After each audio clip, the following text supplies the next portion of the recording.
Good morning, Lincoln, and hello, hunters. My name is Mira, and welcome back to another Let's Play Blossom Escape. Today is chapter 3 of the stories, so there won't be any direct gameplay, but we will be able to go through and check out all of the stories for all of the guys. If you'd like to just skip ahead, I will have timestamps down in the description to the direct love interests. So if you don't want to watch anybody else or you have a specific person you'd like to watch, I will have that down below. If you aren't aware as well, I do have other gameplay and story videos. I'll go ahead and put a link in the card up above if you're interested in hopping to chapter 2, which I've already completed. I will go back and do chapter 1 eventually, but right now I only have chapter 2. And like before, we're going to go ahead and just start with Rafayel, so I think we should just go ahead and get right into it.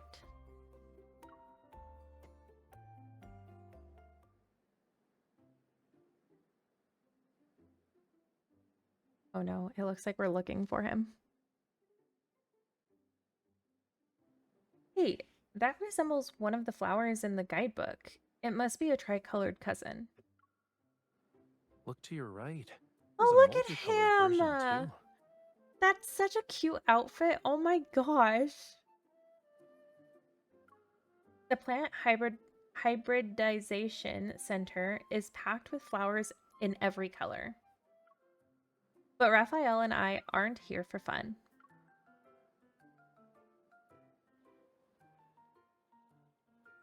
Do Wave Junior's buds think they're fruit? They keep falling off as soon as they appear.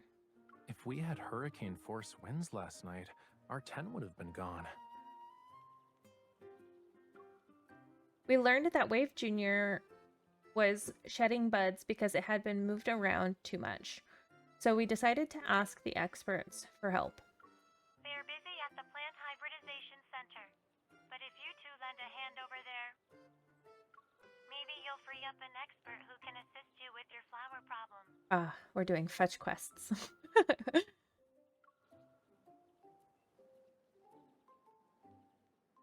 And that's how we ended up with the following mission objective. Free an expert to save Wave Jr. But it's very difficult not to be distracted by so many gorgeous flowers and all the random thoughts they inspire. You named so many natural colors. What if you had to name these artificial ones? I haven't tried that yet. Where should I start? I point to a random flower with an orange-white color gradient. Its stamens are shaped like tiny snake tongues. I guess he'll choose something related to an exotic coral or poetic wordplay involving filtered sea light. Mildly spicy, creamy curry seafood soup. I mean, she's halfway right. Is that the name of the flower or a dish? When naming artificial colors, I thought it was better to use something humans already find relatable.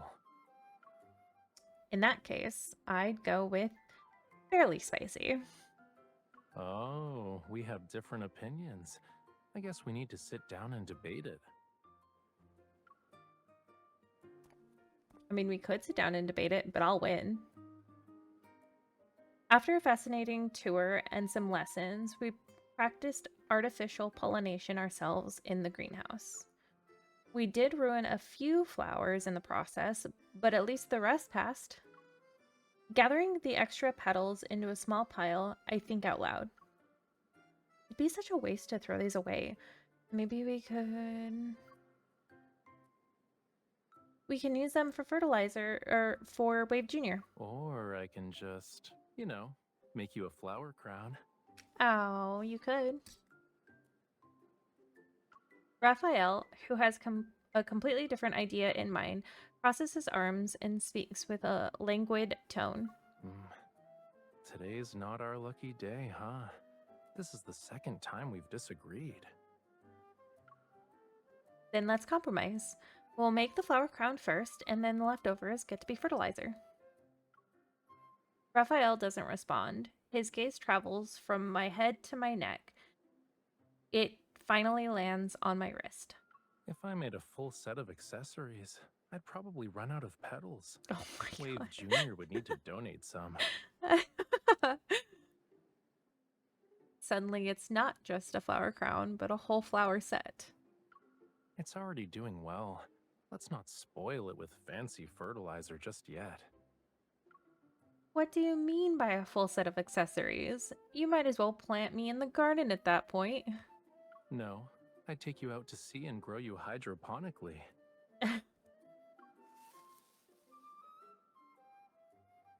He twists a vine into a circle and carefully pins petals on it, one after another. Red, orange, yellow, green, blue, indigo, violet. On my head is now a rainbow of blossoms.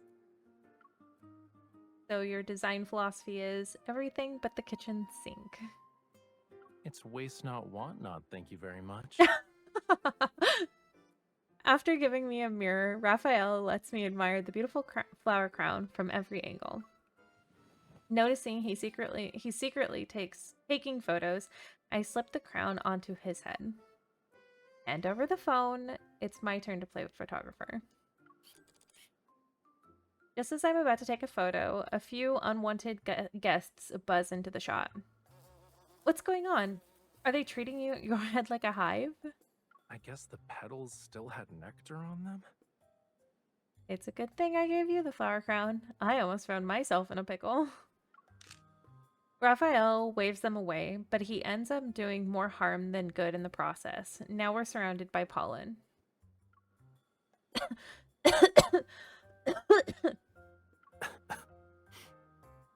We never covered the stigmas with bags.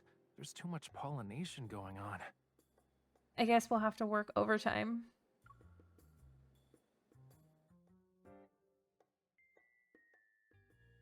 Accidental pollination?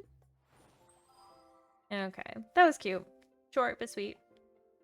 Okay, and then I think we did Xavier next, so let's go ahead and do Xavier. I like Xavier's so far. Xavier's has been super cute. By the time we notice the flower buds, Xavier's inflammation has disappeared. Meanwhile, I never showed any symptoms. The forest breeze stirs the bell-shaped flower buds in the garden. They're seemingly transformed into wind chimes. Oh, I love that outfit on him. If only these little bells sounded like actual wind chimes. We could make our own with those flower buds we pruned earlier. They weren't growing well anyway. Well... Oh, we'll use the amber you found and some smooth wooden pieces too.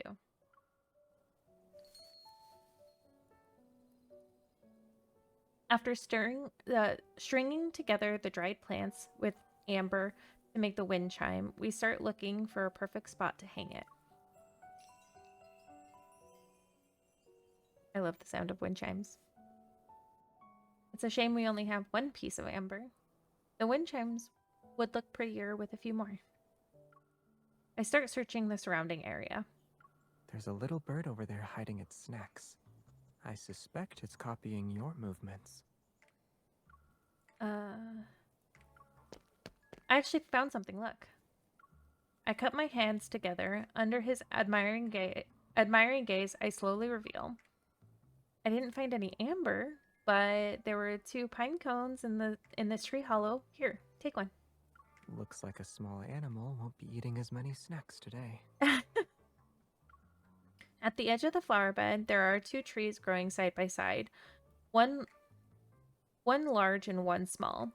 Since there aren't many things obstructing them, they're perfect for hanging our wind chime.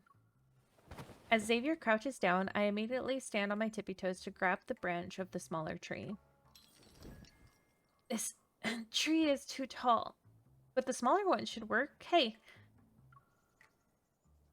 My feet are suddenly lifted off the ground and my shoulders brush past the tall tree's curved branches. The higher we hang it, the further its sound will travel.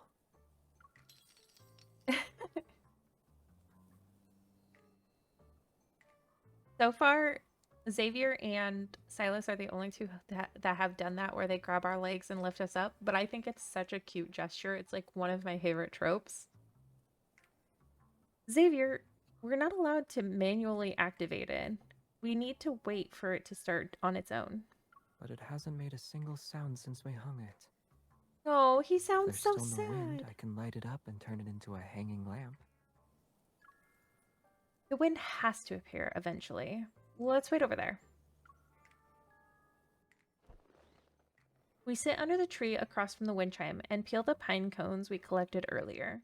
I occasionally glance up to check on our handiwork. That small tree could pass off as a branch of the bigger one if you didn't look carefully. In terms of age, the small tree would only be about as old as one of the other tree's branches. Are we talking about hundreds of years? In that case, we should call it an elderly tree out of respect. Yeah, but age gaps like that are normal for trees. Xavier takes my hand as I struggle with a pine cone. A pine nut. He gently guides my fingers and presses them. Flowers are different. Take the one in the amber, for instance. It shouldn't exist in our world today. I actually looked into it the other day. The flower preserved in this kind of amber could be millions or even trillions of years old. Compared to those, the flowers we planted aren't even newborns. Xavier adds his peeled pine nuts to my pile and looks up. Yet they're on the same wind chime. When you think about it, we've created a meeting point for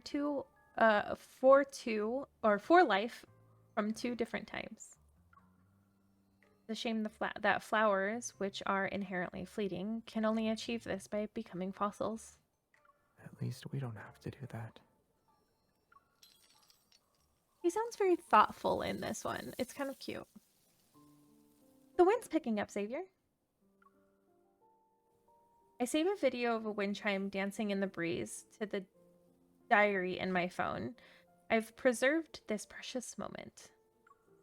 Getting up from under the tree, we scatter our peeled pine nuts across the clearing.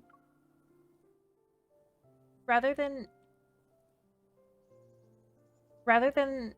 be a meal for some chipmunk or bird, they might prefer growing and nurturing new life in the forest.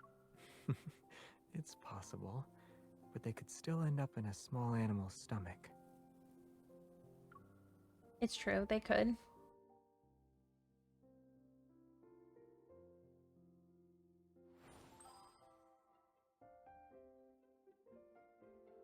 And then we'll do Zayne next.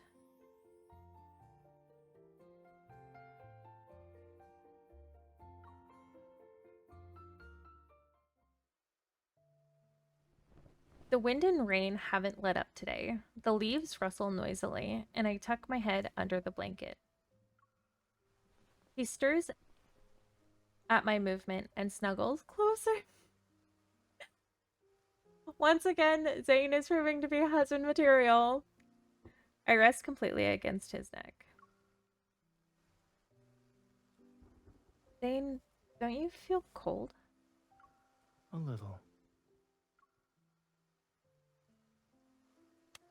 He adjusts the temperature on the nightstand control panel and then turns on his phone screen.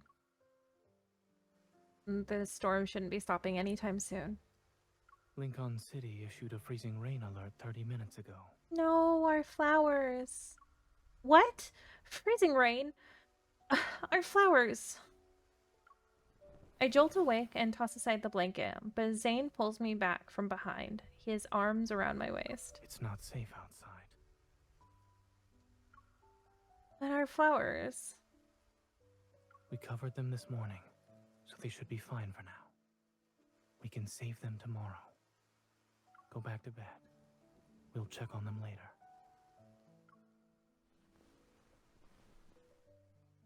Gradually, I relax. Zayne holds me tight, and his warmth envelops me. Greedily absorbing his body heat, I wrap my arms around his waist. You're very dedicated to this event. We've spent so much time on it, so of course I want good results. The freezing rain alert went from yellow to red. Oh no! Will the cover be okay? Not in the long run, I'm afraid. We'll need a makeshift greenhouse.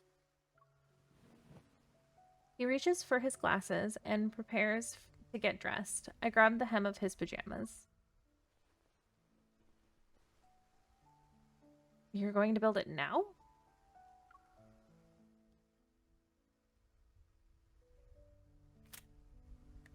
It's safer to walk than drive in freezing rain. We can stop by a 24-hour convenience store for supplies. You literally just said it's not safe outside. If the freezing rain got worse, then that means it's even less safe.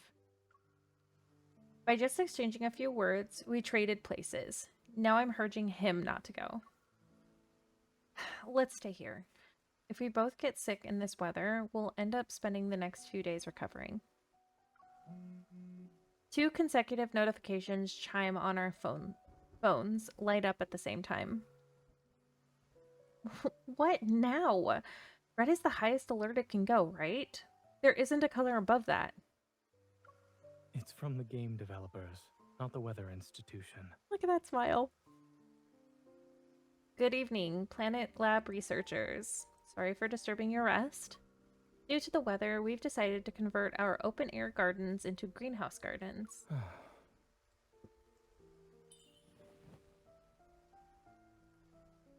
While Zayne lets out a sigh of relief, I sneak up behind him and take his glasses off. I hide them in the nightstand drawer. We're good now, right?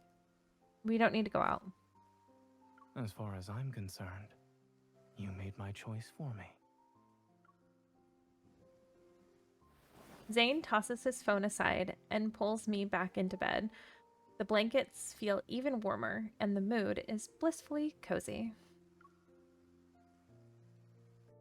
If Sylus didn't exist, I'm pretty sure Zayne would be at the top of my list, only because he's so just... Well, I have a type, and Zayne's definitely part of that. He's so sweet, though. I can't get over him. Alright, Caleb is next. Caleb's vying for a second husband, though. He's, I really enjoy, so something I really enjoy about Caleb is when he is, very attentive to MC, but he sort of takes on more of, like, the protective role. Like in the last one, chapter 2, where he was like, oh, I already dug the trenches and all of that. I was like, boy is on top of it, and that's very husband of him. Though I do love yearning Caleb. Caleb, I feel like, has 2 sides. He's got like responsible protection, and then he's got like irrational fear protection, and both of them are, I love both of them in their own right. All right, chapter 3 for Caleb.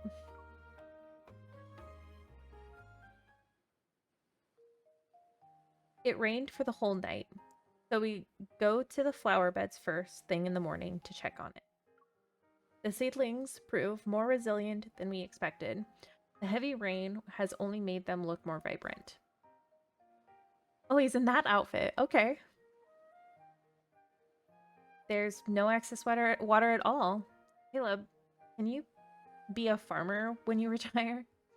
Working as a tutor, chef, and handyman, you already planned out my retirement. I'll be busy even as an old man. As we talk, Casey runs towards us. He's happily pulling a small cart loaded with packages. The cart comes to a stop in front of us, and Caleb pulls out some freeze-dried chicken treats to feed Casey.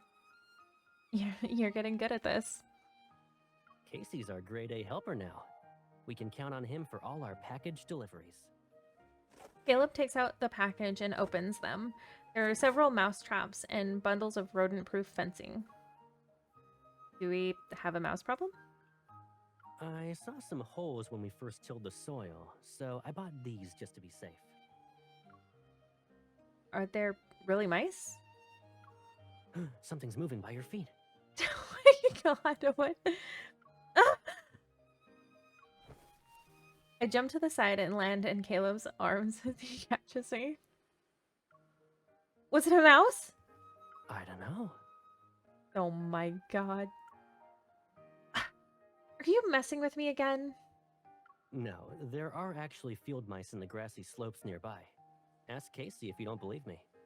The campsite manager said he named him Casey because the name's derived from a word that means vigilant. Casey's always on top of everything, even catching field mice.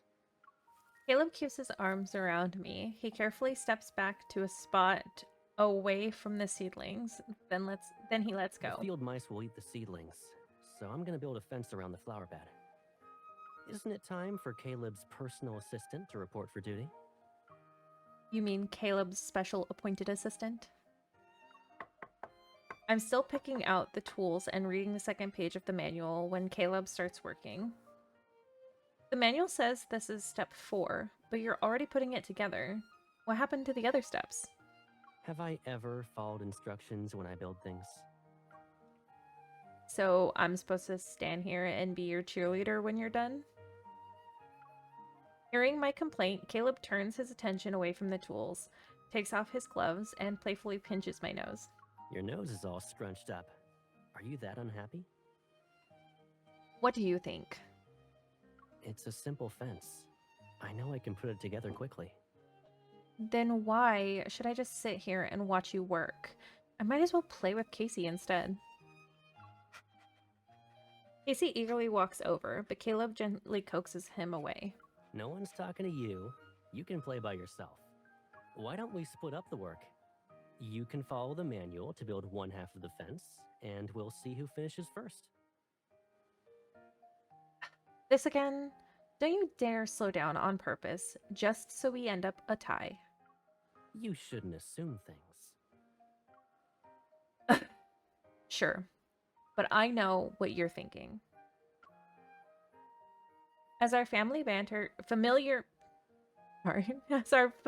banter returns, I notice Caleb's subtle expression of relief and feel my own tension melt away.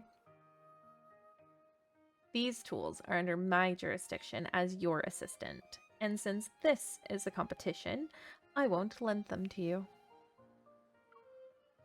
If you're up to the task, then you can show me how those model building skills can come in handy. Should I be grateful that you left me with the materials at least? You did take all the tools. Even with the handicap I created for him, Caleb still manages to finish his half of the fence a few seconds ahead of mine. Our fences finally meet, and they form a protective barrier around the flower bed. Nearby, Casey is crouching low to the ground. He's watching something move in the bushes. Dread washes over me. Caleb, look, over there. Just as Caleb looks up, Casey bolts forward. He tramples an entire row of seedlings and knocks over the scarecrow in the process. Proudly carrying a field mice from the bushes, Casey trots over to us with gleaming eyes. He's expecting us to praise him. I figured this would happen eventually. We really do have our work cut out for us. Our poor seedlings. Oh, Caleb's is turning out to be super cute too. I'm so excited. All right. Time for the last man. Sylus is turning out super cute also.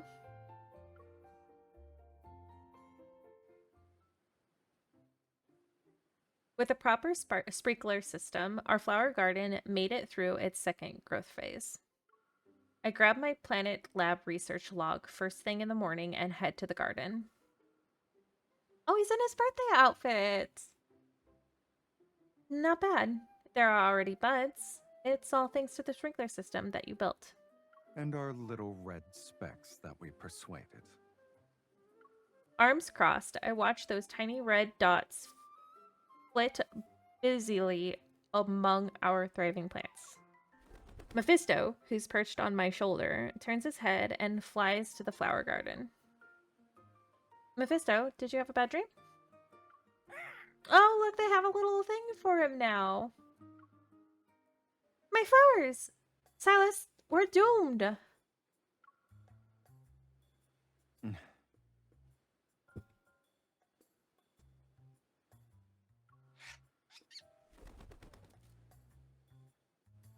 A strange parrot huddled pitifully near my hand.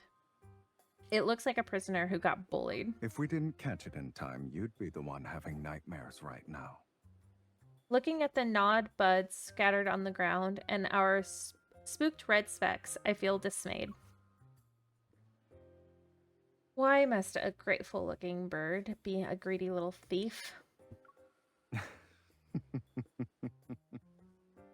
I love his laugh. Silas's laughter, accompanied by Mephisto's cawing, does nothing to help calm me down. If you two keep laughing, you'll be the ones I vent my frustrations to.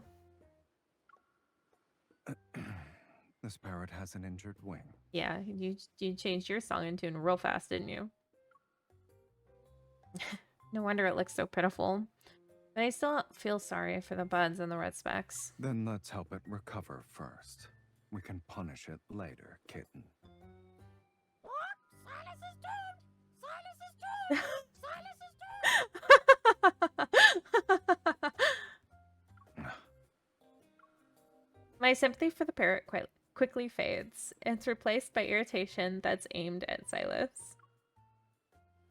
So even while you're stealing, you're still picking up new lines. You're quite the multitasker. Fine. Since you're so talented, we'll treat that wing before we talk about punishments. I'm used to dealing with injured birds. Oh, that's a reference to... Oh, that's so cute. The references, there's so many. That's a reference to night plumes. Emotionless, Silas takes the parrot, parts its feathers, and checks the wound. This wing is a lost cause. Panicked, the parrot flaps its wings, but it's trapped in his firm grasp. Silas is doomed! Silas is doomed! Judging by its leg band and speech, it's someone's pet. Once we're done, I'll post a picture of it online and see if I can't track down its owner. Now that it feels somewhat safe, the parrot becomes quiet and slumps again.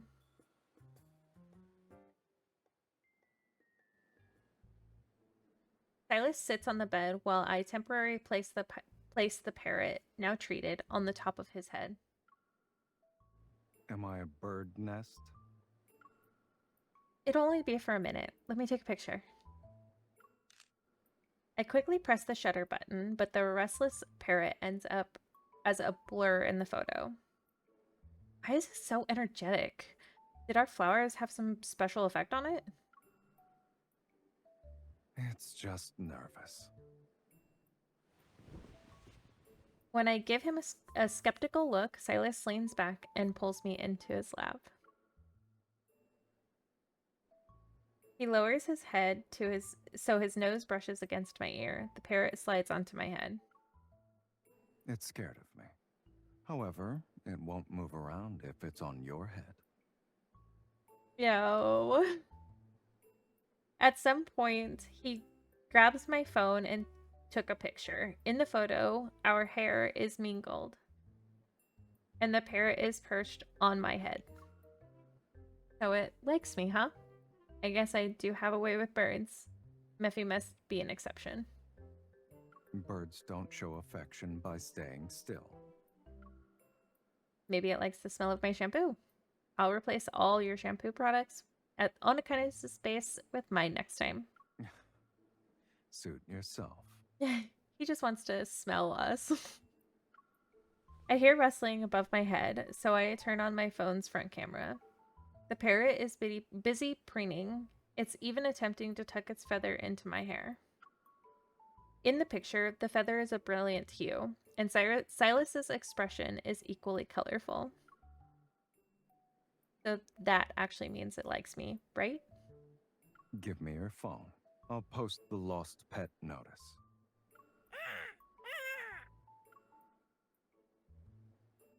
Oh, that was cute too. Not what I expected. I think Caleb's and Zayne's so far are like my top two though. Consistently. Alright, and then we did complete all of those, so we get all of that, even though it really doesn't matter anymore. Oh yes, it does. We'll get 300 diamonds eventually. But I think that's all we have for today. Again, if you're interested in any more of the mini games that I've been playing, I do have a playlist. You'll go ahead and see that in the cards that appear at the end of this video. I will be streaming on Tuesday, and I will be polling for this event. So if you're interested in joining me, it's noon Pacific Standard Time. I won't do it right off the bat because I am going to do some Senior Hunters contest, but about halfway through, probably closer to 1 o'clock, I will be polling. So go ahead and join me. And then if I do get something good, I'll go ahead and run through the card as well. If you haven't already, I'd really love it if you liked and subscribed to the channel. It would make me super happy, and I'd love to see you guys around. But until then, I hope that you guys have a wonderful week. And as always, stay safe out there, hunters.